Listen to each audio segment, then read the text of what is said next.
Virat chilli powder అన్ని రకాల వంటలకు పచ్చళ్లకు సరైన chilli powder. No colour no chemicals. చేసినప్పుడు తెలిసింది ఏంటంటే ఒకరికి 3 కార్డులు, ఒకరికి 2 కార్డులు, ఒకటి 5 కార్డులు ఉన్నాయి అక్కడ.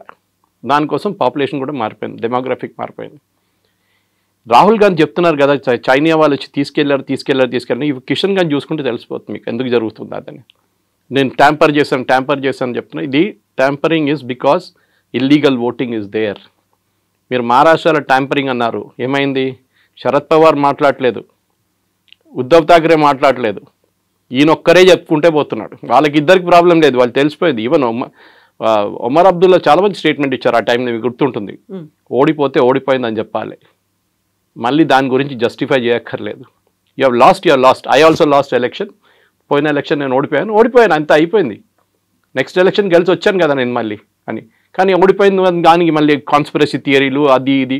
ఇప్పుడు వచ్చే ఎలక్షన్కి రెడీ అవుతున్నాడు, ఎందుకంటే నెక్స్ట్ ఎలక్షన్ ఓడిపోతే కూడా ఇదే ఎక్స్క్యూజ్ ఇస్తాడు, ఈవీఎంలు ట్యాంపరింగ్లు. ఎందుకంటే వీళ్ళందరూ పుట్టింది పెరిగిందంతా బూత్ క్యాప్చరింగ్లో. మీకు గుర్తుంటుంది ఎట్లా పాత సిస్టంలో మొత్తం బ్యాలెట్ పేపర్లు తీసుకెళ్ళిపోయి ఇంట్లో కూర్చొని కొడతారు వీళ్ళు, తీసుకొచ్చి డబ్బులు పడేస్తారు.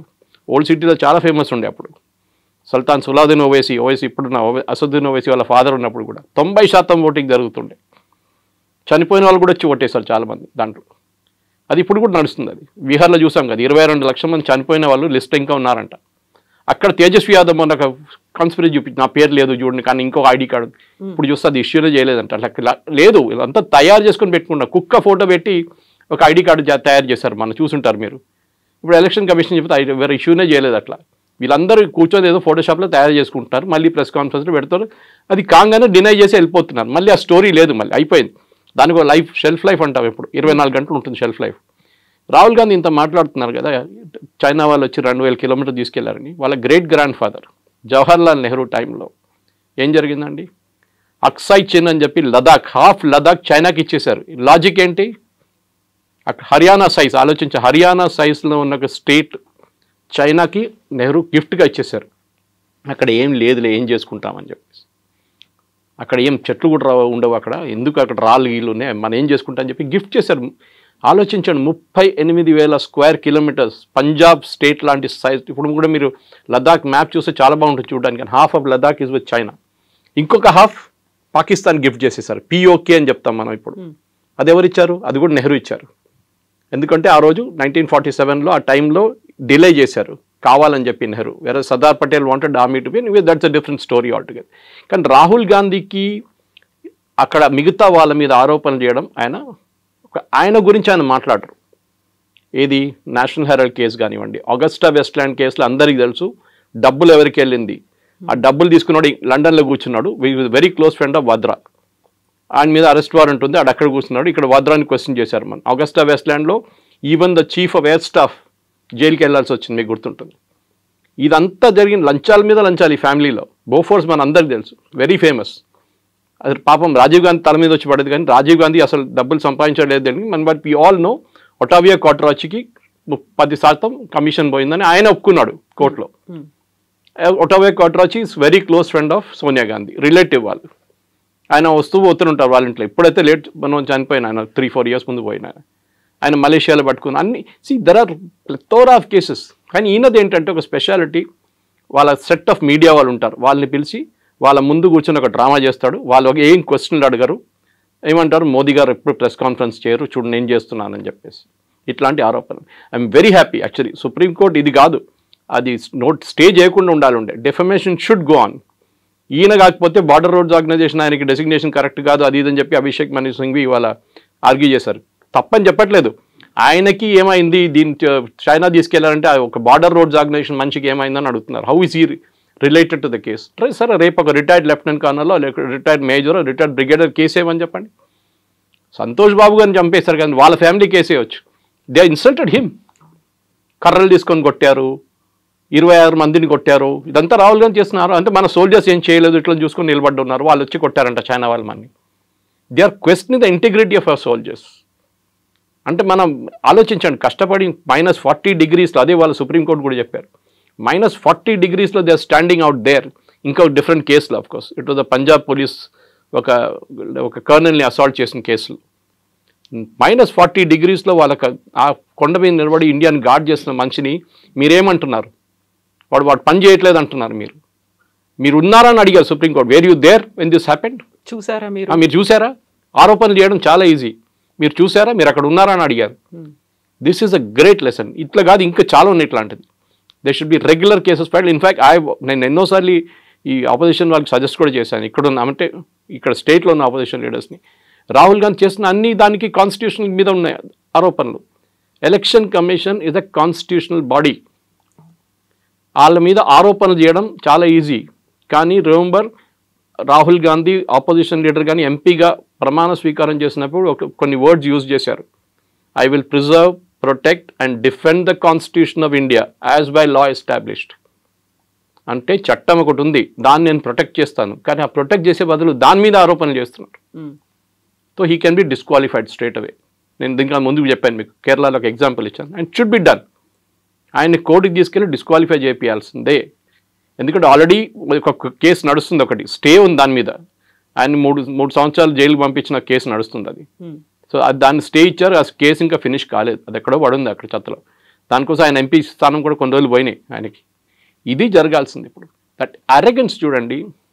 నేను ముఘల్ రాజా కొడుకు, నేను ఒక ఎంటైటిల్ ఫ్యామిలీ నుంచి వస్తున్నాను, నేను ఏమైనా చెప్పొచ్చు, ఎవరికి మీద ఏదైనా ఆరోపణలు చేయొచ్చు. లేదు, ఎందుకంటే వాళ్ళ పార్టీలో ఇన్నర్ పార్టీ డెమోక్రసీ అని లేదు. పాపం నరసింహరావు గారి దగ్గర నుంచి మనం నేర్చుకోవాల్సిందే. You was the only prime minister who stood up to the Gandhis, fake Gandhis. Only prime minister. ఏం చేశారండి ఆయన డెడ్ బాడీకి? ఏఐసిసి ఆఫీస్ లోపల తీసుకెళ్ళలేదు. మాజీ ప్రధానమంత్రి, ఢిల్లీలో సంజయ్ గాంధీకి ఒక సమాధి ఉంది పెద్దది. What post did Sanjay Gandhi hold అండి? What post? మినిస్టర్గా ఉన్నారా? ప్రైమ్ మినిస్టర్గా ఉన్నారా? జస్ట్ బికాజ్ ఈ ఫ్యామిలీతో కనెక్షన్ చెప్పేసి పెద్ద సమాధి కట్టారు. నరసింహరావు గారిని తీసుకొచ్చి ఇక్కడ నెక్లెస్ రోడ్ కాడ వీ నో వాట్ హ్యాపెండ్, రాత్రి ఏం జరిగింది, కుక్కలు ఏం చేశారని మన అందరికి తెలుసు. This is what I'm saying. వాళ్ళ సీతారాం కేసరిని టాయిలెట్ లోపల లాక్ చేసిన ఇన్సిడెంట్ మీకు తెలుసు. సోనియా గాంధీని ప్రెసిడెంట్ చేయాలంటే ఆయన ఒప్పుకోలేదు, నేను రాజీనామా చేయనని చెప్తే ఆ రోజు ఏఐసిసి ఆఫీస్లో టాయిలెట్ లోపల బంద్ చేయించి ఆయనతో రాజీనామా చేయించారు. ఆలోచించండి, లైట్ ఆఫ్ చేసేసి పడేస్తారు వాళ్ళు, టాయిలెట్లో పడేసి. ఇట్లాంటి పార్టీ ఇది. ఆరోపణలు చేయడం చాలా ఈజీ. ఇక్కడ కూడా చూస్తున్న తెలంగాణలో కూడా కల్చర్ ఉంది. మోదీ గారి మీద ఆరోపణ చేస్తూనే ఉంటారు. I wish BJP had a legal cell, strong legal cell. ఢిల్లీలో వాళ్ళ దగ్గర ఉంది, స్ట్రాంగ్ లీగల్ సెల్ ఉంది వాళ్ళ దగ్గర. చాలామంది MPs are actually good lawyers. కేసులు ఫైల్ చేయండి. మీరు హెల్తీ డిబేట్ కావాలని డెమోక్రసీలో లేదని చెప్పట్లేదు, కానీ సుప్రీంకోర్టు చెప్పినట్ల లేనిపోయిన ఆరోపణలు చేయడం, రఫేల్ పోయిందని ఇక్కడ రేవంత్ రెడ్డి కూడా రిపీట్ చేశారు. We should file a case against it. What proof do you have? మీరు అక్కడ ఉన్నారా రఫేల్ పడినప్పుడు? చూసారా మీరు రఫేల్ ఎట్లా ఉంటుంది మీకు తెలుసా? ఫస్ట్ ఆఫ్ ఆల్ ఏ పోయిన ఆరోపణలు ఏంటండి? యూఆర్ డిమారలైజింగ్ ఆ సోల్జర్స్. వాళ్ళ టార్గెట్ సోల్జర్స్ కాదు, వాళ్ళ టార్గెట్ మోదీ. సోల్జర్ని కొట్టారంటే మోదీ ఇన్ఎఫెక్టివ్, మోదీ అని చేయట్లేదు. చైనా మీద భజన చేస్తుంటారు. యూ నో వన్ థింగ్, మీరు చూస్తుంటారు ఫేమస్ సిగ్నేచర్ చేస్తున్న రాహుల్ గాంధీ జీ జింగ్పిన్తో నాకు సైన్ చేస్తున్న ఒక అగ్రిమెంట్ వాళ్ళ టైంలో, వాళ్ళ హయాంలో. సోనియా గాంధీ వెనక నిలబడినారు, జీ జింగ్పిన్ స్టాండింగ్ అండ్ ఈ signing with another Chinese party official. 300 కోట్లు ఇచ్చారండి రాజీవ్ గాంధీ ఫౌండేషన్కి వాళ్ళు, చైనీస్ వాళ్ళు, ఒఫీషియల్ ఆన్ రికార్డ్. ఎందుకు ఇచ్చారండి 300? అడిగితే ఏమంటున్నారంటే రీసెర్చ్ చేయడానికి ఇచ్చారంట. చైనా వాళ్ళు Rajiv Gandhi foundation which is the private trust run by Sonia గాంధీకి 300 కోట్లు ఒఫీషియల్గా ఇచ్చారు. అందరికి తెలుసు రఫేల్ని ఎందుకు ఆపారండి, ఇంత ట్రై ఎందుకు చేశారు? Narasimhan Ram Hindu, communist party of India card holding member Rahul Gandhi. Last supreme court ఏం చెప్పారండి? Non sense, nothing in the. కానీ మళ్ళీ నిన్న మొదలు పెట్టాడు, Rafale is not a good aircraft, దానికోసం రఫేల్ని పాకిస్తాన్ వాళ్ళు కొట్టారని చెప్పి. ఎక్కడ కొట్టారండి పాకిస్తాన్ వాళ్ళు? You are insulting our air force pilots. వాళ్ళ కేపబిలిటీ ఏదని చెప్తున్నారు మీరు. మీరు క్రిటిసైజ్ చేయండి. MiG-21 should be scrapped, it should be done away immediately. నేను కూడా అగ్రీ చేస్తాను. ఫ్లయింగ్ కాఫిన్స్ అంటాం దాన్ని. చాలామంది పైలట్స్ చనిపోయారు. ఎప్పుడో 84లో రిటైర్ చేయాలండి ఆ ఎయిర్క్రాఫ్ట్. ఇప్పుడు కూడా మనం సెప్టెంబర్లో we're finally saying goodbye to it. కానీ ఇది కాదు. మీరు ఆరోపణ చేసినప్పుడు you should be a responsible person. మీరు ఏదో రోడ్డు మీద తిరుగుతున్న మనిషి కాదు. You are and leader of the opposition. మీరు చెప్పే ఒక్కొక్క మాటని అనలైజ్ చేస్తారు. అది నేను ఎప్పుడు చెప్తాను, పొలిటీషియన్ అడ్వైజ్ చేస్తాను. మనం ఎవరైనా పొలిటీషియన్ కట్టుకుంటే నేను చెప్తాను వాళ్ళకి. కొండా విశ్వేశ్వరరెడ్డి కానివ్వండి, ధర్మపురి అరవింద్ కానివ్వండి, దే ఆర్ ఆల్ రియలీ చాలా కమ్యూనికేటివ్ మనుషులు. నేను ఎప్పుడు చెప్తూనే ఉంటాను వాళ్ళకు కూడా. నేను అడ్వైస్ ఇస్తూ చెప్తాను, we should be very careful with data. మనతో డేటా పెట్టుకునే మాట్లాడాలి మనం. We should never go out of that. ఎందుకంటే మీరు ఏదైనా ఆరోపణ చేసినప్పుడు రేవంత్ రెడ్డి మీద ఆరోపణ చేశానండి, డబ్బులు సంపాదించని చెప్పి నేను నాకు ఆరోపణ చేయొచ్చు. Do have a proof? I don't have a proof. నేను చెప్తాను ఏదో ఇంటర్ కనెక్టెడ్ కేసు పెడతాను, అది గుర్తుందా ఎమ్మెల్సీ ఎలక్షన్ కోసం అప్పుడు జరిగిన దాంట్లో డబ్బులు ఇచ్చాడు అది అని చెప్పి ఇంటర్లింక్ చేస్తాం దాన్ని. That is not the right way to do it. ఎవరైనా కానీ ముఖ్యమంత్రి అయినా కానీ ఈ షుడ్ బి రెస్పెక్టెడ్. కానీ మీరు ముఖ్యమంత్రిగా ఉన్నప్పుడు మీరు ఆరోపణ చేయడం, మీరు లీడర్ ఆఫ్ ఆపోజిషన్ కూడా మీరు ఆరోపణ చేయడంలో ఎస్పెషలీ మన ఆర్మ్ ఫోర్సెస్ మీద వాళ్ళ మొరాల్ దెబ్బతింటుంది. ఇప్పుడు కూడా చూడండి వాళ్ళ మీద కన్సిస్టెంట్గా ఇవాళ కూడా నిన్న కూడా చేశాడు రఫేల్ రఫేల్ రఫేల్ రఫేల్. ఎన్ని ఎకరాట్ పోయింది, ఎన్ని ఎకరాట్ పోయింది, ఒక్క మాట కూడా పాకిస్తాన్ ఎన్ని ప్లేన్లు పోయినా అడగట్లేదు. విచ్ ఇస్ వాట్ నాకు చాలా కోపం వస్తుంది దాని మీద. అయితే ఇక్కడ అభిషేక్ సింఘ్వి కూడా సుప్రీంకోర్టులో వాదించాడు. ప్రతిపక్ష నాయకుడు కాబట్టి ప్రజల గురించి మాట్లాడుతున్నారు, సమస్యల గురించి మాట్లాడుతున్నారు, అందులో తప్పేముంది అనేది ఆయన వర్షన్ కదా. సుప్రీంకోర్టు ఏం చెప్పారు? మీరు పార్లమెంట్లో మాట్లాడండి, సోషల్ మీడియాలో కాదని చెప్పారు. You're leader of opposition the parliament, not on the road. Social media కాదు మీ వెపన్. మీరు పార్లమెంట్లో వెళ్ళి చెప్పండి ఈ మాట, గవర్నమెంట్ అక్కడ రిప్లై ఇస్తారు మీకు. మీరు పార్లమెంట్లో అడగరు, ఎందుకంటే అప్పుడు government has immediate right to reply. పార్లమెంట్లో ఒకటి ఉంటుంది, ఈల్డింగ్ అంటాం మనం. ఇప్పుడు మోదీ గారు మాట్లాడుతున్నప్పుడు ఆయన అపోజిషన్గా అక్కడి నుంచి రాహుల్ గాంధీ లేసారనుకోండి, బ్రిటిష్ స్టైల్, మన democracy coming from the British style, yielding అంటాం. అంటే మోదీ గారు కూర్చుంటేనే రాహుల్ గాంధీ మాట్లాడచ్చు, అది చేయడు. రాహుల్ గాంధీ ఇప్పుడు చూస్తుంటారు, మీరు మొన్న కూడా పార్లమెంట్ బయట చెప్పి నన్ను మాట్లాడనీయలేదన్నారు. Leader of opposition, leader of the house మాట్లాడిన తర్వాతనే మాట్లాడతారు. ఆయనకు కూడా ఒక సెట్ టైమింగ్ ఇస్తారు. టైమింగ్ ఇచ్చారు, టైంకి రాలేదు. తర్వాత వచ్చి నాకు ఇప్పుడు కావాలంటే, ఇప్పుడు ఎట్లయిపోయిందంటే మనం ఈ లైన్లో నిలబడతామని చూడండి. ఒకసారి ఏదైనా సినిమా థియేటర్ కాదు ఇంకెక్కడైనా లైన్లో నిలబడుతున్నప్పుడు రైల్వే స్టేషన్ తీసుకు, ఇప్పుడు అక్కడ కూడా లైన్ లేవు అనుకోండి, ఒకటి సైడ్ నుంచి వచ్చి సడన్గా దూరిపోతాడు లోపలికి. ఏం చేస్తారు అందరు కలిసి, వెనకగలరా అని చెప్తారు అందరు.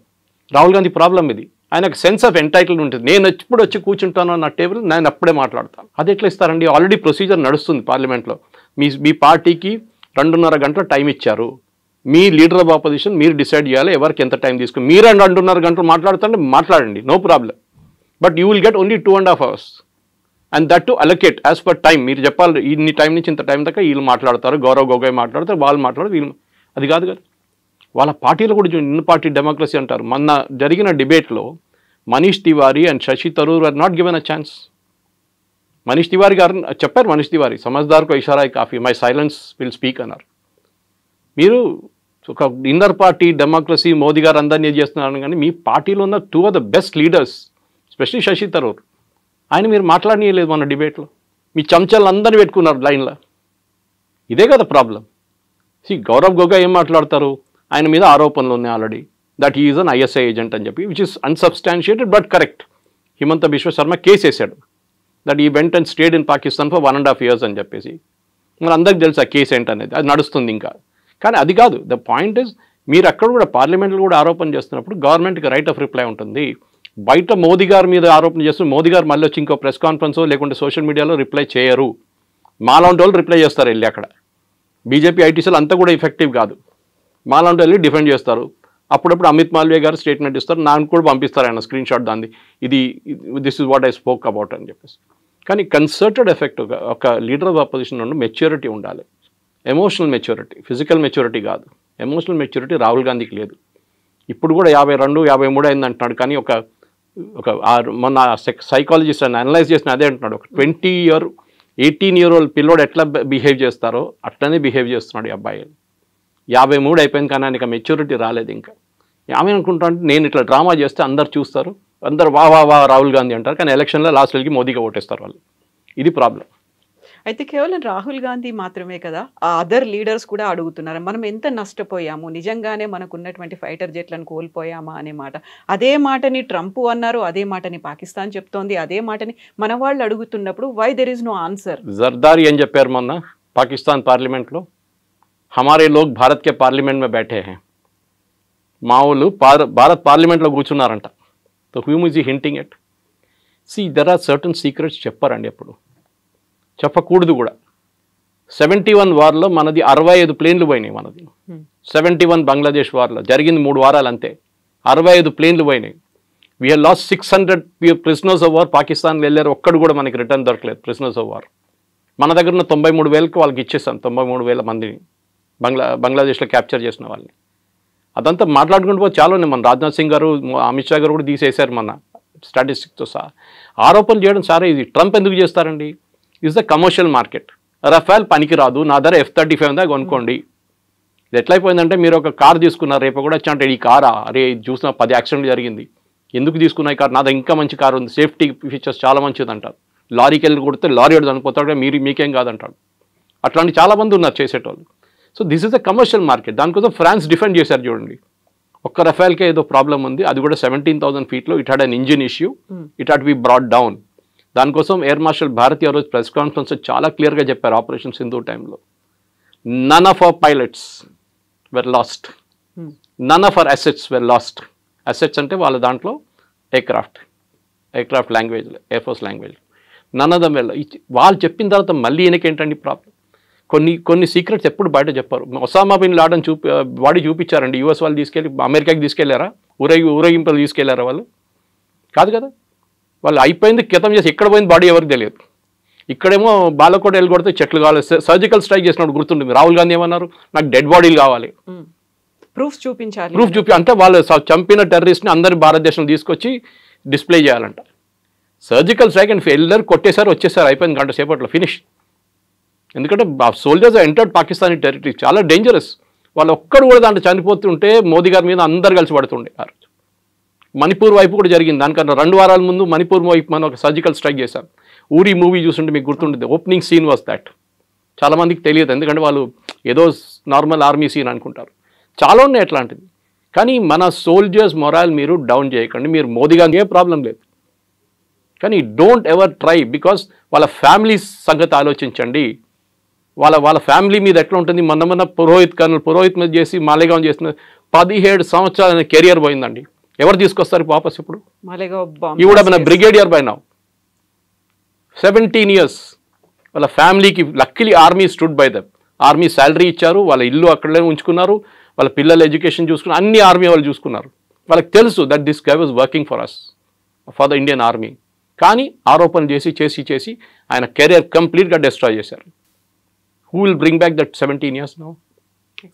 వీళ్ళు ఆన్సర్ చేయాలండి. వీళ్ళు ఈ ఆరోపణ చేస్తున్న వాళ్ళు పొద్దున్న లేవగానే అబద్ధాలు చెప్తారు, అబద్ధాల మీద అబద్ధాలు. దానికి భజన మండలి ఒకటి ఉంది పాడడానికి, తోడు పాడడానికి. ఖర్గే గారు కానీ ఇక్కడ రేవంత్ రెడ్డి గారు అందరు భజన పాడతారు. కేసీ వేణుగోపాల్, సుప్రియా షీరా అంటే, జయరామ్ రమేష్, పవన్ ఖేరా అందరూ ఉన్నారు ఫుల్ భజన మండలి. ఎందుకంటే ఫ్యామిలీ లెడ్ పార్టీ అంటే ప్రైవేట్ లిమిటెడ్ కంపెనీ ఇది.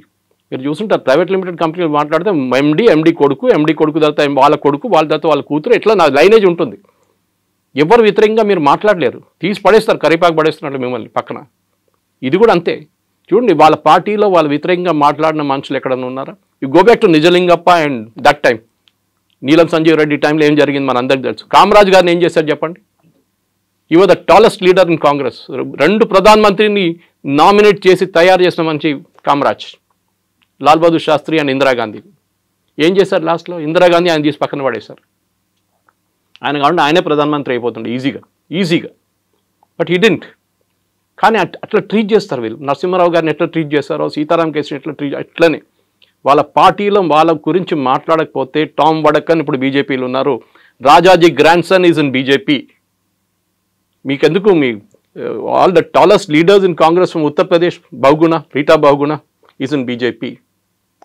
వీళ్ళందరూ అంతే. బికాజ్ వీళ్ళ యాటిట్యూడ్ ఏంటంటే మాకు భజన మండలి, మేమేం చెప్తే అదే నిజం. వేదవాక్యం అంటారు చూడండి మా దాంట్లో మలయాళంలో. It is that only. You can not go out of that Lakshman rekha. ఇప్పుడు పదే ట్రంప్ మాట చెప్తున్నాడు, నా వల్లే యుద్ధం ఆగింది, ఎందుకంటే ఇద్దరి దగ్గర న్యూక్లియర్ వార్ హెడ్స్ ఉన్నాయి, అదైతే మొత్తం సర్వనాశనం అయ్యేది నేను చెప్పాను కాబట్టి. ఎక్కడ ప్రధానమంత్రి నరేంద్ర మోదీ కానీ పార్లమెంట్లో జరిగినటువంటి ప్రసంగంలో ట్రంప్ పేరు తీసుకోలేదు. ఎవరో చెప్తే మేము ఆపలేదు అనే మాట చెప్పారు తప్ప ఎక్కడ he is not taking Trump names. ఎందుకంటే ఆయన భయపడుతున్నారు. ఎందుకంత భయం అనేటువంటి ఒక మాట కూడా ఉంది. ఎమోషనల్ మెచ్యూరిటీ అంటారు దాన్ని. దీనికి రాహుల్ గాంధీ సంగతి చెప్పాను మీకు. ట్రంప్ ఏం చెప్పారండి ఫస్ట్? దానికన్నా ముందు ఏం చెప్పారు? నేను ట్రేడ్ టాక్స్ పెట్టి నేను అగ్రిమెంట్ తీసుకొచ్చాను. ట్రేడ్ టాక్స్ ఏమైందండి ఇప్పుడు? అంటే they was no trade talks, ఒట్టి హవా. ట్రంప్ ఎట్లయిపోయిందండి ఇప్పుడు? నేను మొన్న ట్వీట్ చేశాను దాని గురించి. World War II కూడా నేనే ఆపాను అంటాడు కంట్రీ రేపు కావాలంటే. ఆయనకు నోబెల్ ప్రైజ్ కావాలి, ఓపెన్గా చెప్పారు కదా వాళ్ళ ప్రెస్ సెక్రటరీ, మాకు నోబెల్ ప్రైజ్ కావాలి, నోబెల్ పీస్ ప్రైజ్ కావాలి మాకు. దానికి ఇప్పుడు రోడ్ మీద ఇద్దరు కొట్టుకుంటే కూడా నేనే వెళ్ళి స్టాప్ చేశానంటాడు ట్రంప్ రేపు. మన దగ్గర చిన్న యాక్సిడెంట్ జరిగితే కొట్టుకుంటుంది చూడండి రోడ్ మీద, అట్లా అయిపోతుంది. అది కూడా నేనే ఆపాను అంటాడు. ఎవరు సీరియస్గా తీసుకుంటలేరు. ఇది పాత ఒక స్టోరీ ఉండే మన చిన్నప్పుడు వింటుంటారు, పులి వచ్చింది అని చెప్తారు ఊర్లో. లాస్ట్ నిజంగా పులి వచ్చినప్పుడు ఎవరు రాడు కూడా అక్కడ. ఆ సంగతి ఇది. మీరు రష్యా యుక్రెయిన్ ఆపేస్తాను 2 రోజులు అన్నాడు, ఏమైందండి? వాళ్ళు ఇప్పుడు కూడా కొట్టుకుంటున్నారు పిచ్చోళ్ళలాగా. మా ఇండియా పాకిస్తాన్ మీరేం ఆపారండి? ట్రేడ్ డీల్ చెప్పాం, వాళ్ళు ముందు చూపించి నేను ఆపాను అంటాడు. ట్రేడ్ డీల్ ఏమైనా జరిగిందా? First of all there is no call from Trump, everybody agrees. Call చేసింది ఓన్లీ రూబియో, వాళ్ళ వైస్ ప్రెసిడెంట్ ఒకరే కాల్ చేశారు అక్కడి నుంచి. జెడీ వ్యాన్స్ కాల్ చేశారు, మార్కో రూబియో కాల్ చేశారు. ట్రంప్ ఎక్కడ మాట్లాడలేదు. ఇక్కడ always said my team negotiated with them, we would agreed. నేనే చేశాను అంటారు. ఎందుకంటే ఆయనకు నోబెల్ ప్రైజ్ కాదు, లేకుండా వైస్ ప్రెసిడెంట్ నోబెల్ ప్రైజ్ వచ్చేస్తుంది. ఆయనకు అది టెన్షన్. ఆయనకి క్రెడిట్ ఎవరికి రాకూడదు, నాకే రావాలి క్రెడిట్. సో ట్రంప్ ఒక మెంటల్ ఆలోచించండి, హీఈస్ పబ్లిసిటీ సీకర్. ఆయన అన్ని ఏదో ఎరిట్రియా, అక్కడ ఏదో ఆఫ్రికాలో ఎన్నో సంవత్సరాల నుంచి కొట్టుకుంటున్నారు. వాళ్ళు పిలిచి వైట్ హౌస్లో కూర్చొని సంతకం పెట్టించారు. వాళ్ళు ఏం పెట్టారో వాళ్ళకే తెలియదు. వాళ్ళు అన్నారంట తర్వాత, ఏం పెట్టి మాకు తెలియదు, పిలిచాడు సంతకం పెట్టమని మేము పెట్టాము. మళ్ళీ నెక్స్ట్ డే వెళ్ళి మళ్ళీ కొట్టుకుంటున్నారు అక్కడ. మళ్ళీ ఏం పీస్ అండి ఇది? నేను అక్కడ ఆపాను, నేను ఇక్కడ ఆపాను అంట. ఎక్కడ ఇదే అంటున్నాను. మన దగ్గర వైట్ స్కిన్ మెంటాలిటీ ఒకటి ఉందండి. నేషనల్ అవార్డు వస్తే నేషనల్ అవార్డు కాదు, ఆస్కర్ వస్తే ఆస్కర్. ఎందుకంటే వైట్ స్కిన్ కూడా ఇచ్చింది కదా, తెల్ల white skin is still very good for us. Oscar రావాలి నాకు. National award national? నేషనల్ అవార్డే కదా, అది అంతర్జాతీయ స్థాయిలో ఉంది. అంతర్జాతీయ స్థాయి కాదు. వైట్ స్కిన్ మెంటాలిటీ ఇంకా పోలేదండి మనకి. ఇప్పుడు కూడా చూడండి, ఒక అమెరికనో బ్రిటిషో రోడ్డు మీద కనిపిస్తే మీ బిహేవియర్ ఎట్లా ఉంటుంది మీదని చెప్పట్లేదు. Normal human being Indians behaviour ఎట్లా ఉంది, వాడిని ఎట్లా టోపీ ఇద్దాం, 100 రూపాయల ప్రోడక్ట్ వాడికి 500 ఎట్లా అమ్ముతాం, ఇది చూస్తుంటాం అన్నమాట. వాడు దానికైనా స్మార్ట్ ఫెలో, వాడు చూస్తాడు వీని ఎట్లా టోపీ వేయాలని చూస్తుంటాడు వాడు. ఇది మన white skin attitude. So Trump చెప్పారని చెప్పి ద మెచ్యూరిటీ ఆఫ్ మోదీ అక్కడ వస్తుందండి. ఏ ఎక్సైట్మెంట్ లేదు ఆయన ఫేస్లో, ఒక ఎమోషన్ కూడా కనిపించదు. ఎవరు నాతో మాట్లాడలేదు. నో వరల్డ్ లీడర్ లేకుంటే రేపు అంటాడు ఇంకో లీడర్ జీవితం చేయించా అంటాడు. మళ్ళీ రేపు పాకిస్తాన్ దగ్గర ఆయిల్ ఉండి నేనే వచ్చి ఇది చేస్తాను, పాకిస్తాన్ పరేషాన్ అయిపోతుంది, ఇక్కడ మేము ఇంకా తవ్వలేదు, ఏం చేయలేదు, మా ఆయిల్ ఇస్తా అంటున్నాడు ఈయన. సో మనం కూడా పాకిస్తాన్ నుంచి కొనుక్కునే 3 సంవత్సరాల తర్వాత ట్రంప్ ఉండరు, వెళ్ళిపోతాడు. ఈ కెనాట్ కాంటెస్ట్ ఎలక్షన్ అయిపోయింది. వాళ్ళ 2 టైమ్స్ ఉంటాయి యూఎస్ ప్రెసిడెంట్కి. దాని తర్వాత వచ్చేటోడు ఏంటి, వాడు మొత్తం మార్చేస్తాడు రూల్ అంతా. ఏం చేస్తారు అప్పుడు పాకిస్తాన్ లేదు. So you have to keep your neutrality. చాలా మెచ్యూర్గా చేశారు. యూకే ఎఫ్టీఏ సైన్ చేసామా మనం, ఫ్రీ ట్రేడ్ అగ్రిమెంట్. ఇప్పుడు యూరోపియన్ యూనియన్తో చేయబోతున్నాం. We just shift our markets అంతే. నేను చాలా ఛానల్స్ డిబేట్ చేసి చెప్పాను. నేను యూఎస్కి ఇండియాకు ఉన్న ట్రేడ్ రిలేషన్స్లో 3-4 ప్రోడక్ట్స్ ఇంపార్టెంట్. దాంట్లో ఒకటి ఫార్మస్యూటికల్స్. మన దగ్గర మందులు కొనుక్కపోతే ఆ డోలోకి వాడు $10 ఇవ్వాల్సి వస్తుంది ఒక స్ట్రిప్కి. మన దగ్గర కొనుక్కుంటా అని చెప్పి తక్కువ. నేను I'm just giving an indicative rate. మన దగ్గర వెళ్ళి ఫార్మస్యూటికల్స్ వాళ్ళు బతుకుతున్నారు యూఎస్. అదర్వైజ్ వాళ్ళు 10 times కాస్ట్ ఇవ్వాల్సి వస్తుంది. We're the pharma capital of the world. Next మనది జెమ్స్ అండ్ జ్యువెలరీ. మన దగ్గర పాలిష్ అయ్యి సూరత్ నుంచి పాలిష్ చేసి కట్ చేసి పంపిస్తారు. ఇంకెవరు దాన్ని చేయమని చెప్పండి. I will challenge. Maximum Bangkok నుంచి తెప్పించుకుంటారు. అక్కడ వాళ్ళ దగ్గర న్యాచురల్ స్టోన్స్ ఉండవు, ఆర్టిఫిషియల్ స్టోన్స్ ఉంటాయి. ఎక్కడ తెప్పించుకుంటారు మీరు? కొనాల్సినోడు మీరు బంగారం 50,000 రూపాయలు ఉన్నప్పుడు కూడా కొన్నారా? బంగారం కొన్నారా? నేను పెళ్లి చేసుకున్నప్పుడు 15,000 ఉండే అప్పుడు 91.